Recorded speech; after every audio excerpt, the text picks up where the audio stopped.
Well. So, you think it was unbelievable? I think it was unbelievable.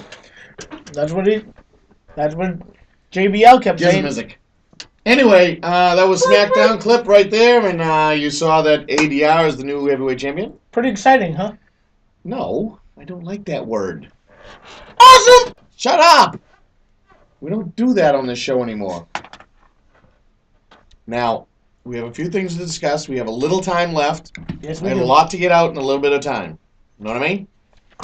So, SmackDown. We don't really show many clips from SmackDown. We don't. So I thought this week, why not pop it in there and see what happens? Well, of course, because you had the world title change, too. Well, that and AJ is now Mike Tyson's protege. Michelle Tyson is. Michelle Tyson is her new gimmick. Okay, that's fine. And the Big Show was very not happy at all getting this match, first of all. Wait, you just skipped over a whole section that I'm sure most of our fans out there are excited to talk about. But understand, I will go back to that. Because I'm just going through what we just saw, and then we go back to... I know we don't want to skip over AJ and her bra. Exactly. Come on now. Anyway, but we do have to talk about Antonio Cesaro. Yes. I'm getting... Every match I watch of him now, I'm getting more impressed. I've been impressed. Because in the beginning, I was not a fan. I've always been a fan, believe it or not, ever since his Ring of Honor days. No, I was not a big fan, but I dig the dude now. I think he's got some talent. I like how his swagger is. He doesn't hate being in America. His swagger? He just hates, not Jack Swagger. He just hates the lazy Americans. Yes. So he's a fan of America. He's just not a fan of the lazy Americans. He's a fan of America, not Americans. Okay. I prefer cans, but that's just me. You know why? Because they're nice and No, soft. because America, you can get paid. Well, that's true. It's the dollar bill. Dollar bill, y'all. Speaking of getting paid, do you think AJ's going to get paid by Playboy when she starts showing off these brasiers that she likes? Victoria's Secret, more likely. More like, okay, well, you never know.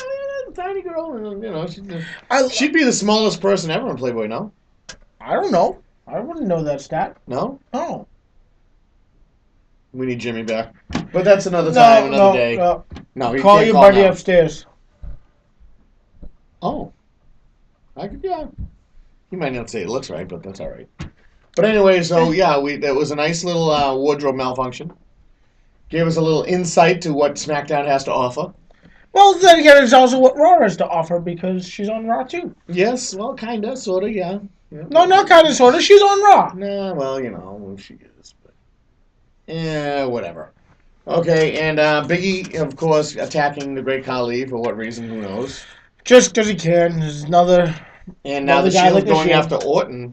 Because they can. Because Antonio Cesaro has nothing to do with CM Punk. So the Shield is not protecting CM Punk. They were going after Orton. So they're trying to pull away from... But I still think there's a connection. Whether they go with it or they don't, it's up to them.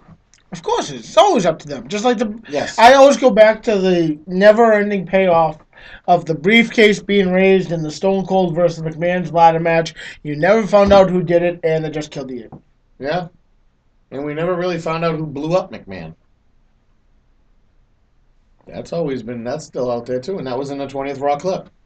Even though you saw more clips on the 20th anniversary than you did actual wrestling.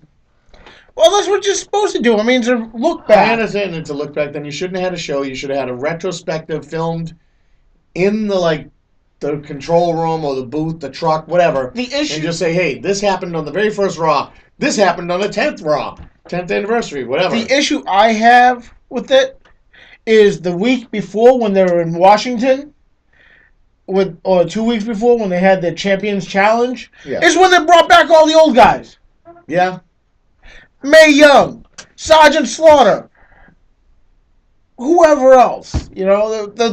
All the title matches except... Steamboat. Ricky Steamboat was on that show? He was there. He was in the corner of The Miz. I did not know. Uh-huh. I didn't see the whole show. But my point being is the only title match that you knew wouldn't change hands would change hands, could possibly change hands, was the Kofi Kingston versus Wade Barrett match. And it did change hands. Yes. And also, I thought that there was a blatant rip-off of TNA's challenge night as well. Oh, the gut check? No. The challenge night that they do every once a month. Oh, open fight night. Open fight night. That's the word I was looking for. Okay. Well, yeah, maybe. You never know. As long as they don't continue to do it. But that's another story altogether, but who cares? So, that was SmackDown, discussing a little bit of Raw. We do have rumors we'd like to get to. Okay. They're not very... Can we roll that beautiful bean footage? If you want to. I mean, I like the footage. It's not bad. Can we roll the Someone footage? edited it for us behind the windows. So we can go to it.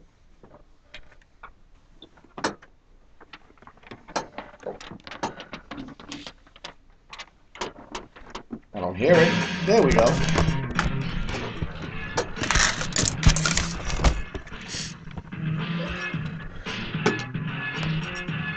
I do the same thing every time.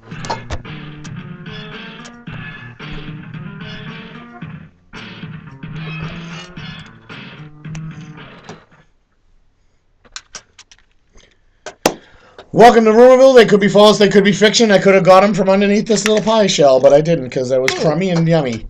So, and this shout-outs to Mrs. Yummy, and, only certain people in Melrose know who that is, and we're going to leave that out. So, it's yummy. So, I got a small printout of the rumors this week, so we don't have to worry too much.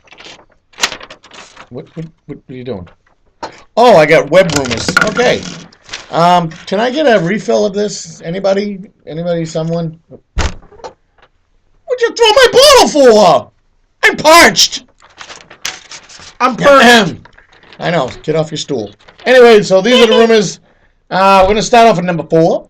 As we spoke of and noted earlier, Eve Torres will be leaving WWE and finishing up with the company when she lost the belt that night. She's gone from this point on.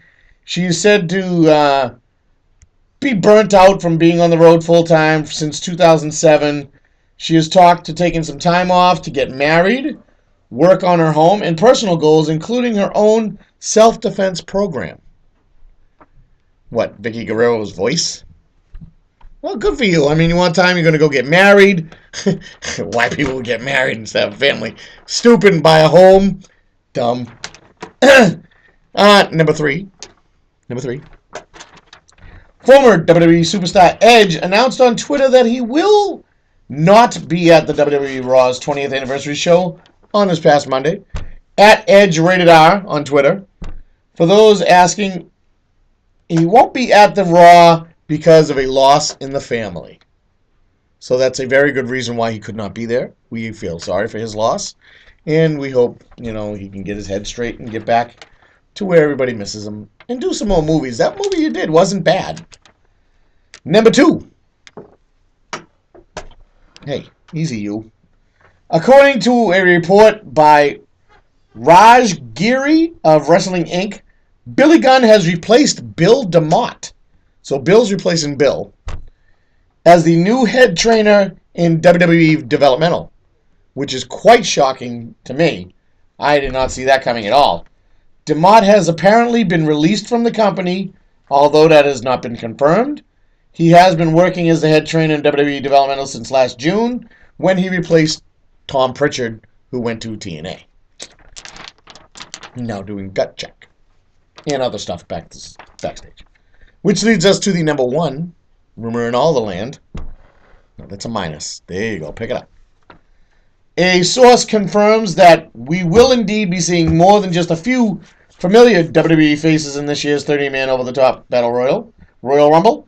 It is recently rumored that WWE was planning on bringing back some mid-card talents and some of those same names on a list for a surprise Rumble entrance.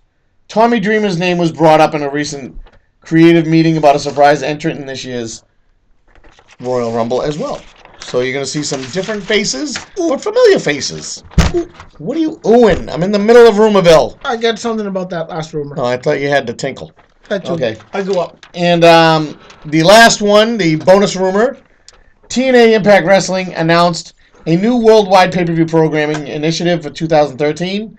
52 annual episodes of wrestling on Spike TV will lead to 4 live epic pay-per-view events, commencing with Genesis, Lockdown, Slammiversary, and Bound for Glory. Also, 7 pay-per-view specials will be branded as TNA Wrestling One Night Only. Series will debut in April. It's our anniversary. And continue throughout the year during the additional months. The 3-hour taped pay-per-view specials will premiere on the first Friday of each month. The first 2 one-night-only specials will be Joker's Wild Tag Team Tournament and Extravaganza. I'm not doing that thing that guy used to do. Not that guy, but the other guy with the thing. Yeah, I get all confused. It'll feature the X Division, obviously. The pay-per-view industry has changed so much. TNA President Dixie Carter says the traditional pay-per-view wrestling model needed to evolve and believe the strategy will positively impact not only the events, but the weekly television programming as well. The company will continue to produce Unfinished Business TNA Wrestling, which is an hour program available on video on demand. The monthly titles continue to focus on the history of the rivalry or the specific past pay-per-view event. These titles are available for 2 months at a time. Those are the rumors. That's what I heard, and that's what I'm sticking with. I think it's going to rain. I don't know if you heard them, but we were passing the catch-up. So, there's your rumors. I got a lot of things I got to do. I'm a very busy man, as you know. I had a very busy week this past week, and I never got to what I had to tell you, what was going on with this past week. But you remember someone invited me to be a guest co-star on a certain stage setup that really wasn't legally having us on the show. And in other words, you built a tunnel into a studio that we didn't have no right being in, and we almost got in trouble for that show. Yep. So after you broke your own camera. I did not break my own camera. It was before that. No, you broke your own camera. But how did you eat all the food and then take it home when I left? How can you eat all the food then take it home? Think about that. Maybe you took the trash home. I don't know, but it wasn't there when I went back. Because you know what happened when I went back? Because when I said, come with me, I found a way out. I ran out. But I realized I ended up in the ladies' room. They have a double wall mirror. It's a wall, but on the other side, in the inside wall, it's a mirror. So I stayed there for a couple of days because they had the college senior cheerleaders coming by that weekend to do some sort of video shoot. So I just want to make sure everything went well. I had a cot and everything and some water. And anyway, so what I did is I looked into the database and I played with the computer because I had nowhere else to go, so I waited behind the mirror. In the front room. And I entered my name. I don't know if anyone knows about it, but tcristani@yahoo.com is putting out a contest. You could win a trip to New York to go celebrity stalking with South Boston Jeff. So I entered my name. Wouldn't that be a hoot that if I won... Would he have to bring you on the show? He may have to bring us on the show. If he brings me, I'm bringing you. So we might actually get on this if we win, but I don't know. It's random. So I don't know if he looks through it. Everybody says random. It might not be. So I'm getting kind of excited. So what I want to do, tcristani@yahoo.com. You can enter to win, celebrity stalking in New York with South Boston Jeff. I'm going to go back. I'm going to enter it again. And I'm going to do it now. Now? Right now. I can't wait. Now? I might even enter your name. But if I win, we might have to go on the show. And if we don't go on the show, oh well. But I got to go. I'm so excited. I actually wanted, because we got in trouble, we could get Super Bean on it. But if we get on the show, legally, we're okay. I may be back. Hold on. Oh, God. Do you know how much trouble he's going to get in when TC Vistani sees this? Here, hold this. I don't know if that got on camera. He just threw his hat. He's going to get in so much trouble for this. It's not even funny. It's just... But he's gone for the show. We got about a minute left. I don't know. He picked out music. I don't know if it's coming up now. But I got to say this. UFO is now got a show coming up in March as well. So you got February 21st, 22nd, whatever that is in Malden. But then in Somerville, March 8th at the Castle on like Highland Avenue. I'll get the address later on. It's UFO Wrestling, first time ever in Somerville. First time wrestling back in Somerville since they closed Good Times. It's March 8th. I believe it's a Saturday night. But until 2 weeks, because we're not here next week, we have something to do. The show should be replayed. Until we see you again, good night and have a great time.